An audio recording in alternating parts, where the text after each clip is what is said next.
Dalam bab 7 kebiasaan, sebuah tinjauan umum pada bagian 3 jenis aset di bukunya The 7 Habits of Highly Effective People, Stephen Covey membahas tentang membangun kehidupan yang efektif.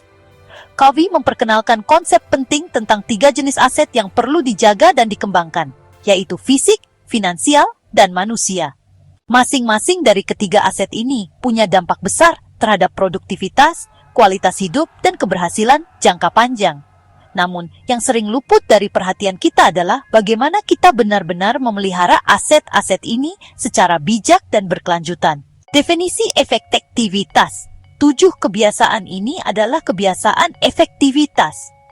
Karena didasarkan atas prinsip, ketujuh kebiasaan ini akan memberikan hasil jangka panjang yang menguntungkan secara maksimum.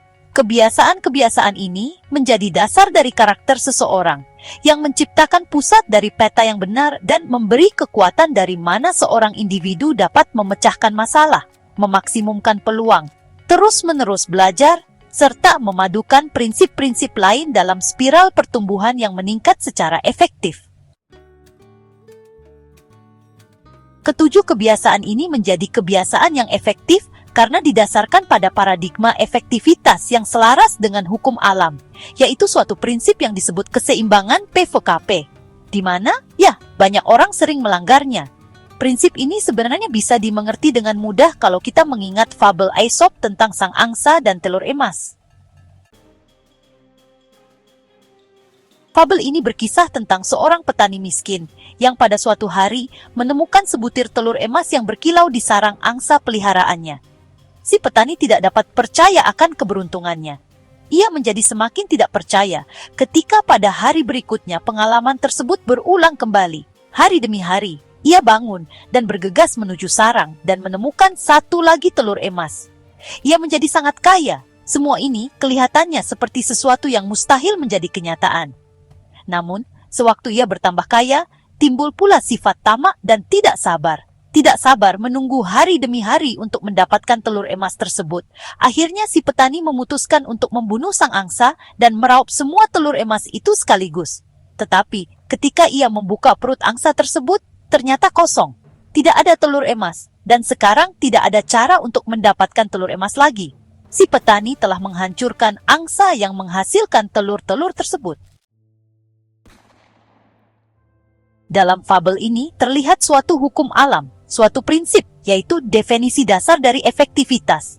Kebanyakan orang melihat efektivitas pada paradigma telur emas, yaitu semakin banyak Anda menghasilkan, semakin banyak Anda bekerja, semakin efektif Anda jadinya.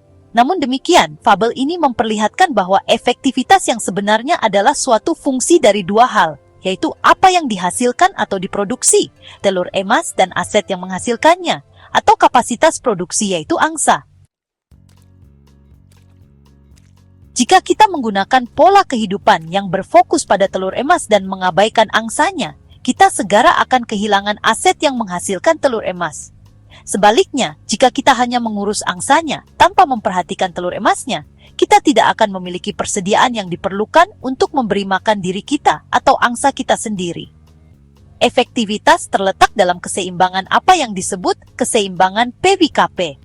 P singkatan dari produksi hasil yang diinginkan, yaitu telur emas. KP singkatan dari kemampuan produksi, yaitu kemampuan atau aset untuk menghasilkan telur emas.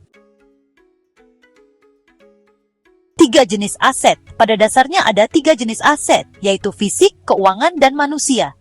Mari kita lihat masing-masing secara bergiliran. Misalnya, beberapa tahun yang lalu, kita membeli sebuah aset fisik, yaitu sebuah mesin pemotong rumput. Kita menggunakannya berulang-ulang tanpa berbuat apapun untuk memeliharanya. Mesin itu bekerja baik selama 2 musim, tetapi kemudian rusak. Ketika kita mencoba menghidupkannya dengan servis dan mengasahnya, kita mendapatkan mesinnya sudah kehilangan lebih dari setengah kemampuan aslinya. Mesin itu pada dasarnya sudah tidak berguna. Seandainya kita melakukan investasi KP, yaitu pada pemeliharaan dan perawatan aset tersebut, kita masih akan terus menikmati P-nya, yaitu halaman rumput yang rapi. Oleh karena itu, kita harus mengambil banyak waktu dan uang untuk mengganti mesin pemotong rumput tersebut, dibandingkan apa yang harus kita keluarkan seandainya kita memeliharanya. Ini benar-benar tidak efektif. Dalam usaha kita mencari keuntungan atau hasil jangka pendek, kita sering merusak aset fisik yang berharga, seperti mobil komputer, mesin cuci, atau alat pengering, bahkan tubuh kita atau lingkungan kita. Tetapi dengan mengusahakan agar P dan KP tetap seimbang akan membuat perbedaan sangat besar dalam pemakaian efektif aset fisik kita. Hal ini juga menimbulkan dampak yang kuat pada pemakaian efektif aset keuangan. Berapa sering orang mengelirukan uang pokok dengan bunga? Pernahkah kita mengambil uang pokok untuk meningkatkan standar hidup kita, untuk mendapatkan lebih banyak telur emas? Uang pokok yang berkurang akan mengakibatkan berkurangnya kekuatan untuk menghasilkan bunga atau pendapatan. Dan modal yang berkurang menjadi semakin kecil dan semakin kecil lagi hingga tidak bisa memenuhi kebutuhan yang paling dasar. Aset keuangan kita yang paling penting adalah kapasitas kita untuk memperoleh penghasilan. Jika kita tidak terus-menerus melakukan investasi dalam meningkatkan KP kita, kita akan membatasi pilihan kita secara ketat. Kita terkunci dalam situasi yang sekarang, lari ketakutan dari perusahaan kita, atau dari pendapat bos tentang kita, bergantung secara ekonomi dan defensif. Sekali lagi, hal seperti ini benar-benar tidak efektif. Dalam bidang manusia pun, keseimbangan per KP sama mendasarnya, bahkan sebenarnya lebih penting, karena manusialah yang mengendalikan aset fisik dan keuangan. Jika dua orang dalam suatu perkawinan lebih khawatir tentang usaha mendapatkan telur emas, yaitu keuntungan, daripada usaha mereka memelihara hubungan yang memungkinkan diperolehnya telur emas itu, maka mereka sering menjadi tidak peka dan kurang pertimbangan, serta mengabaikan kebaikan sopan santun kecil yang begitu penting bagi suatu hubungan yang dalam. Mereka mulai menggunakan pengungkit kendali untuk saling memanipulasi, untuk berfokus pada kebutuhan mereka sendiri, untuk membenarkan posisi mereka sendiri, dan mencari bukti untuk memperlihatkan kesalahan pihak pasangannya. Cinta, kekayaan, kelembutan, dan spontanitas mulai rusak. Angsanya menjadi semakin sakit hari demi hari. Dan bagaimana dengan hubungan antara orang tua dan anak? Jika anak masih kecil, mereka sangat bergantung, sangat rentan. Begitu mudah untuk mengabaikan kerja P, yaitu pelatihan, komunikasi hubungan, dan mendengarkan. Mudah untuk mengambil keuntungan, memanipulasi, mendapatkan apa yang kita inginkan dengan cara yang kita inginkan. Kita lebih besar, lebih cerdik, dan kita benar. Jadi, mengapa tidak sekadar mengatakan saja kepada mereka apa yang harus dilakukan? Jika perlu, bentak mereka, intimidasi mereka, paksakan cara kita.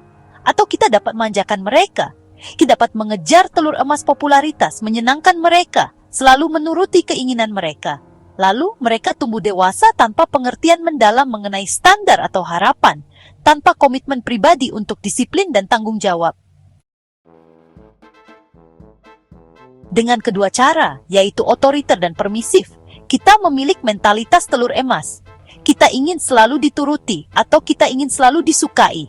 Akan tetapi apa yang terjadi dengan angsanya? Pengertian apa yang akan dimiliki anak selama beberapa tahun mendatang tentang tanggung jawab, disiplin, diri, kepercayaan akan kemampuan membuat pilihan atau mencapai tujuan yang penting. Dan bagaimana dengan hubungan kita berdua? Ketika ia mencapai masa remaja yang kritis, masa krisis identitas, apakah ia akan mengetahui dari pengalamannya dengan kita bahwa kita akan mendengarkan tanpa menghakimi, bahwa kita benar-benar peduli tentang dirinya sebagai pribadi, bahwa kita dapat dipercaya, tidak peduli apa persoalannya? Apakah hubungan yang ada cukup kuat bagi kita untuk mendekatinya, untuk berkomunikasi dengannya, untuk mempengaruhinya? Andaikan kita ingin putri kita memiliki kamar yang bersih, yaitu P, produksi telur emasnya.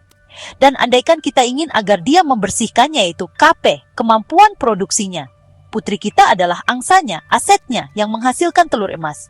Jika kita memiliki P dan KP yang seimbang, putri kita akan membersihkan kamar dengan riang, tanpa perlu dimarahi, karena ia memiliki komitmen dan disiplin untuk bertahan pada komitmennya. Ia adalah aset yang berharga, angsa yang dapat menghasilkan telur emas. Namun, jika paradigma kita berfokus pada produksi, yaitu untuk mendapatkan kamar yang bersih, kita mungkin mendapatkan diri kita harus memarahinya, agar dia mau mengerjakannya. Kita mungkin mendapatkan diri kita harus memarahinya agar dia mau mengerjakannya. Kita mungkin bahkan meningkatkan upaya kita dengan mengancam atau membentuk.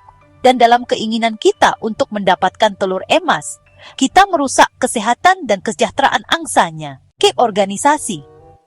Salah satu aspek yang sangat berharga pada setiap prinsip yang benar adalah bahwa prinsip itu absah dan dapat diterapkan dalam variasi keadaan yang sangat beragam, seperti pada organisasi, termasuk keluarga, dan juga individu.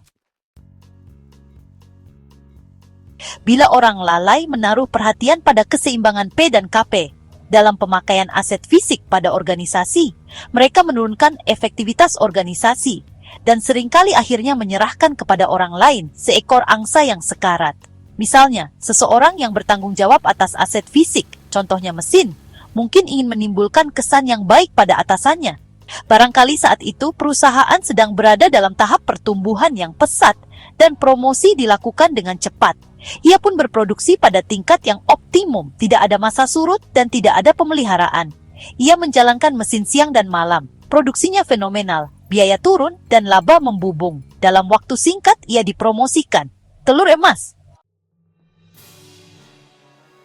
Namun, andaikan saja kita menjadi penerus pekerjaan tadi, kita mewarisi seekor angsa yang amat sakit, sebuah mesin yang sekarang ini berkarat dan mulai macet. Kita harus banyak menginvestasikan untuk masa surut dan pemeliharaan. Biaya melonjak tinggi dan laba turun drastis. Dan siapa yang disalahkan untuk hilangnya telur emas tersebut? Kita.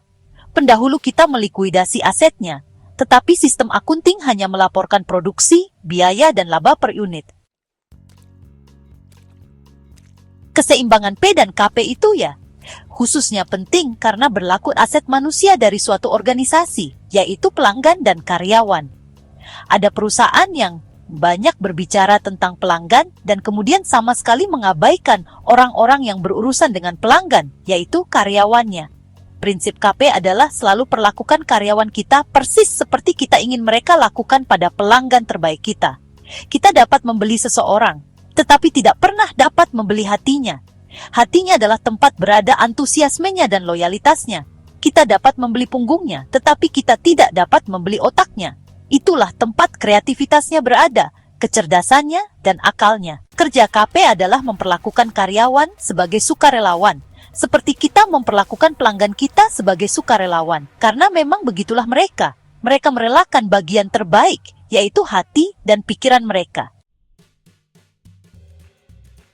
Efektivitas terletak pada keseimbangan.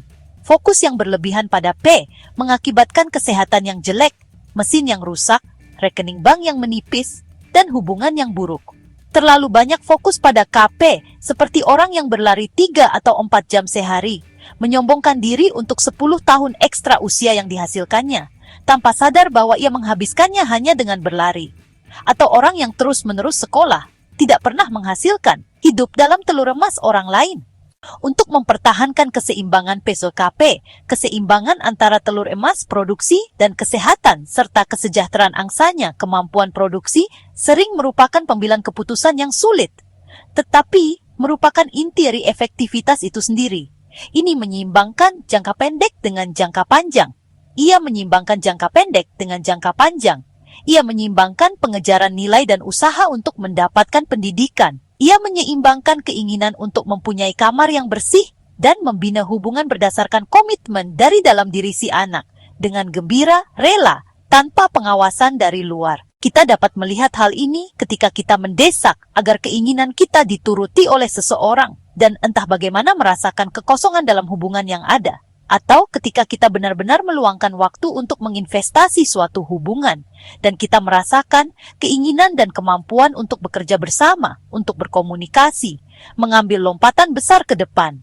Keseimbangan PBKP adalah inti dari efektivitas itu sendiri. Keseimbangan ini diabsahkan dalam setiap arena kehidupan. Kita dapat bekerja bersamanya atau menentangnya, tetapi keseimbangan tetap ada, seperti mercusuar. Jadi, bab 7 kebiasaan sebuah tinjauan umum, bagian 3 jenis aset dalam buku The 10 Habits of Highly Effective People, karya Stephen Covey, menekankan prinsip keseimbangan PTKP. Produksi versus kapasitas produksi, P. Artinya penting untuk tidak hanya fokus pada hasil produksi, tapi juga menjaga kemampuan untuk terus menghasilkan. Jika kita menguras aset, baik fisik, finansial, maupun manusia. Tanpa merawatnya, keefektifan akan menurun dan krisis akan datang. Dengan memahami dan mengelola ketiga jenis aset ini secara seimbang, kita membangun pondasi yang kokoh untuk hidup yang efektif, berkelanjutan, dan bermakna. Untuk mendapatkan buku Emotional Intelligence karya Daniel Goleman, klik tautan pada deskripsi video ini untuk melakukan pembelian secara online di Bellbook.com. Bellbook.com adalah toko buku online yang sudah berdiri sejak tahun 2009 dan melayani pengiriman ke seluruh wilayah di Indonesia.